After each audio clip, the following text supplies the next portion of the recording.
Le premier livre de Samuel. Chapitre 10. Samuel prit une fiole d'huile qu'il répandit sur la tête de Saül. Il le baisa et dit, « L'Éternel ne t'a-t-il pas oint pour que tu sois le chef de son héritage? Aujourd'hui, après m'avoir quitté, tu trouveras 2 hommes près du sépulcre de Rachel, sur la frontière de Benjamin, à Tseltsach. Ils te diront, « Les ânesses que tu es allé chercher sont retrouvées.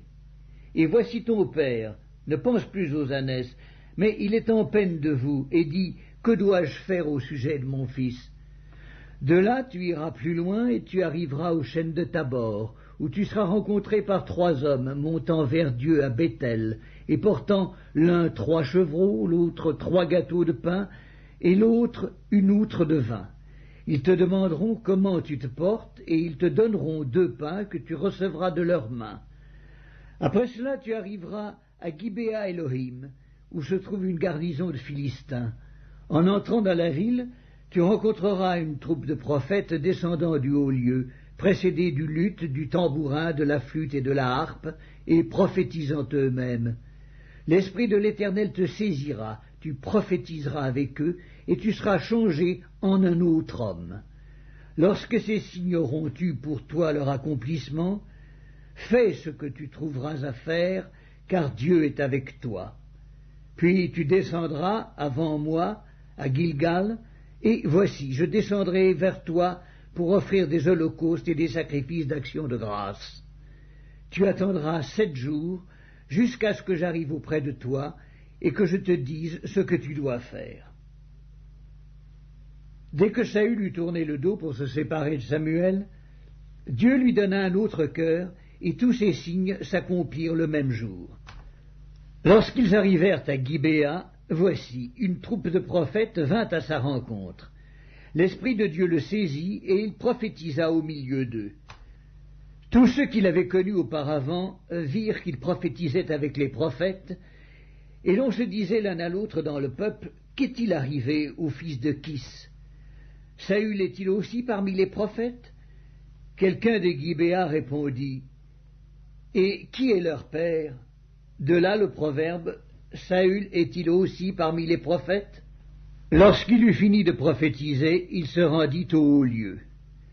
L'oncle de Saül dit à Saül et à son serviteur, « Où êtes-vous allés » Saül répondit, « Cherchez les ânesses, mais nous ne les avons pas aperçues, et nous sommes allés vers Samuel. » L'oncle de Saül reprit, « Raconte-moi donc ce que vous a dit Samuel. » Et Saül répondit à son oncle, « Il nous a assuré que les ânesses étaient retrouvées. » Et il ne lui dit rien de la royauté dont avait parlé Samuel.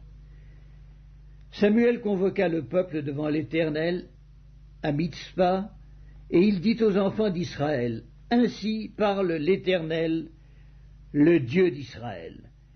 J'ai fait monter d'Égypte Israël, et je vous ai délivré de la main des Égyptiens et de la main de tous les royaumes qui vous opprimaient.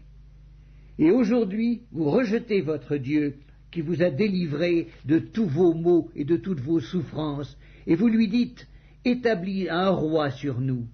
Présentez-vous maintenant devant l'Éternel, selon vos tribus et selon vos milliers. » Samuel fit approcher toutes les tribus d'Israël, et la tribu de Benjamin fut désignée.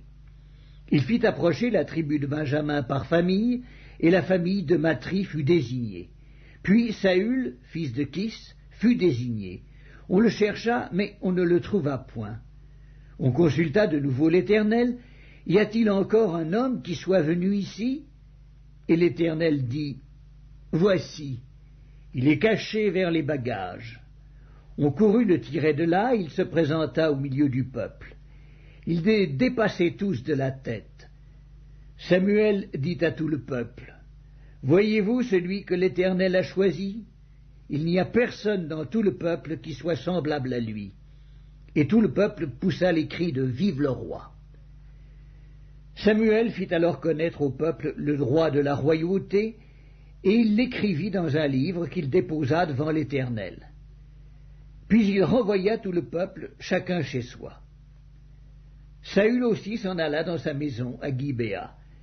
Il fut accompagné par les honnêtes gens dont Dieu avait touché le cœur. Il y eut toutefois des hommes pervers qui disaient « Quoi, c'est celui-ci qui nous sauvera ?» Et ils le méprisèrent, et ils ne lui apportèrent aucun présent. Mais Saül n'y prit point garde.